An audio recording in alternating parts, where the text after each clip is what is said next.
se rend compte que c'est vrai, Abraham a donné une instruction à son serviteur, mais en vérité, il comptait sur le Seigneur pour que la chose se passe bien, pour que la femme idéale, la bonne femme qu'il fallait à Isaac soit trouvée.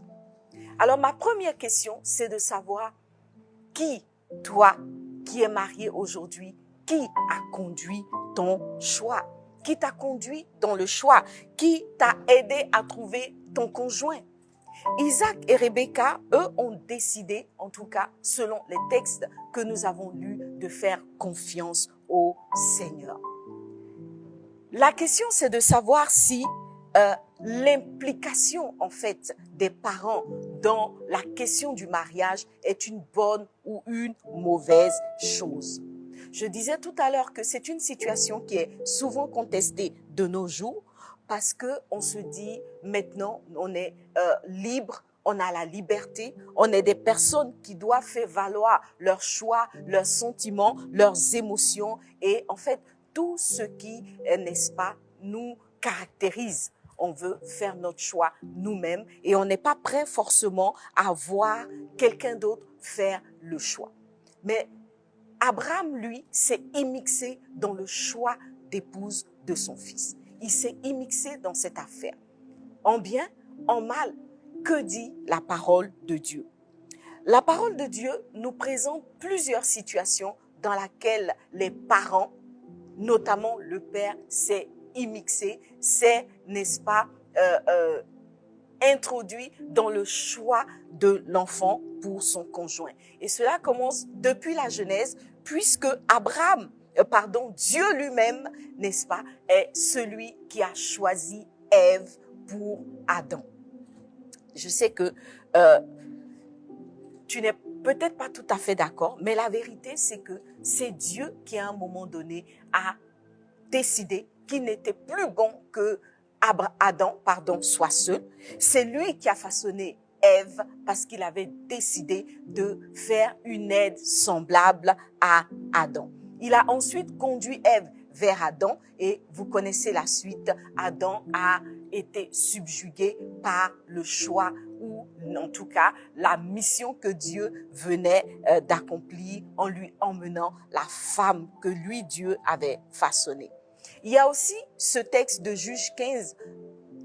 de Josué 15, dans lequel on voit Caleb, le héros Caleb, donner des critères pour celui, en tout cas, des critères que celui qui devait épouser sa fille devait respecter ou devait résoudre. Donc, Caleb a demandé à celui qui voulait épouser sa fille d'aller conquérir une ville qui n'était pas du tout difficile, qui n'était pas du tout facile à conquérir. Et nous le savons, la ville a été conquise par celui qui a épousé Aksa. Et je te pose la question de savoir qui est-ce? Est-ce que tu peux l'écrire dans le chat? Je sais que tu as trouvé. Ça sera notre jeu. Parce que à la fin de cette émission, on va vérifier toutes celles qui ont trouvé le nom de l'époux de Aksa et on va vous envoyer une notification. Peut-être que vous allez gagner un ouvrage. Je continue et je lis ce texte-là de Josué 15. Caleb dit, « Je donnerai ma fille Aksa pour femme à celui qui battra, qui jette ses fers et qui la prendra. » J'ai failli glisser et vous dire le nom de celui qui a remporté ce concours. Mais dans tous les cas, le plus important ici, c'est que Aksa n'a pas été libre totalement de choisir l'homme qu'elle voulait épouser. Il y a eu une immixion. Comment on dit ça? Immixion. Voilà.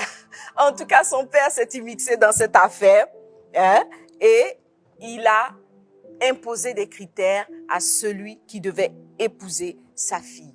Dans le Nouveau Testament, on retrouve un texte qui parle aussi de cette capacité des parents à s'immixer dans le choix de leurs enfants. Et ça, c'est dans 1 Corinthiens 7, à partir du verset 36. Il est dit, si quelqu'un regarde comme déshonorant pour sa fille de dépasser l'âge nubile et comme nécessaire de la marier, qu'il fasse ce qu'il veut, il ne pêche point. Qu'on se marie.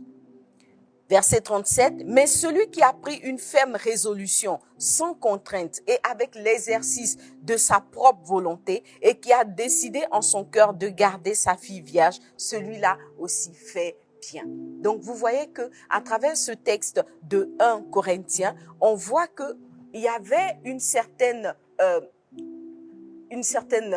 décision des parents qui était importante dans l'acte de mariage. Quelle est notre situation aujourd'hui? Est-ce que nous sommes prêts à être accompagnés par nos parents? Je sais qu'il y a beaucoup de situations dans lesquelles les parents, s'étant immixés dans le choix de leurs enfants, il y a eu plus d'étincelles qu'autre chose. La vérité, c'est que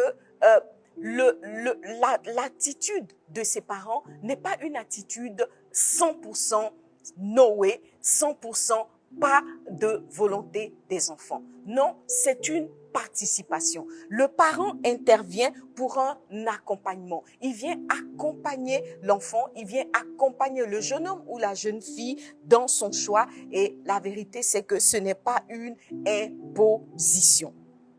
Les concernés restent à avoir un certain choix, une certaine volonté à exprimer.